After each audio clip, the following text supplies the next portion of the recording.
வணக்கம். வெறும் 40 நாள் செய்யுங்க, அப்புறம் கிடைக்கும் நன்மையை பாருங்க. பொதுவாக நம் உடலை பல்வேறு விதமான நோய்கள் தாக்குகின்றன. எனவே நமக்கு உடல்நிலை சரியில்லை என்றால் உடனே மருத்துவரை சென்று பார்த்து சிகிச்சை பெற்றுக்கொள்கிறோம். இதனால் நமக்கு உடல்நிலை சரியாகுமே தவிர உடலின் நீண்டகால ஆரோக்கியத்தை நம்மால் பெற முடிவதில்லை. நமக்கு உடலில் ஏதேனும் பிரச்சனைகள் ஏற்பட்டால் நமது வீட்டில் உள்ள உணவுப் பொருட்கள் மூலமே அதை சரி செய்து கொள்ளலாம். அது எப்படி என்று பார்ப்போம்.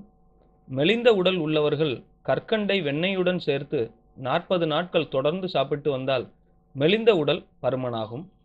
சளி தொல்லையினால் தொண்டை கட்டி கொண்டு குரல் வராமல் கஷ்டப்படுபவர்கள் கற்பூரவள்ளியின் சாறு எடுத்து அதனுடன் பனங்கற்கண்டு சேர்த்து குடித்தால் நல்ல பலன் கிடைக்கும்.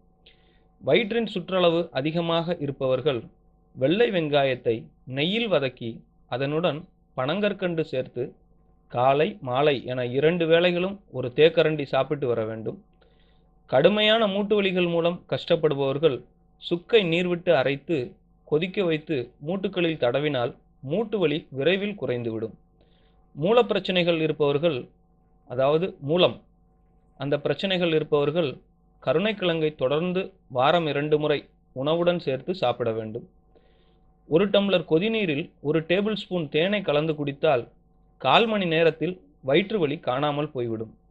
நன்றாக காய்ச்சிய பசும்பாலில் மஞ்சள், மிளகு பொடி, கற்கண்டு, அதாவது பனங்கற்கண்டு ஆகியவற்றை சேர்த்து இரவில் குடித்து வந்தால் வறட்டு இருமல் குணமாகும். அடிக்கடி ஏப்பமிடும் பிரச்சனைகள் இருந்தால் வேப்பம்பூவை தூள் செய்து 4 சிட்டிகை எடுத்து இஞ்சி சாறுடன் கலந்து சாப்பிட்டால் குணமாகும்.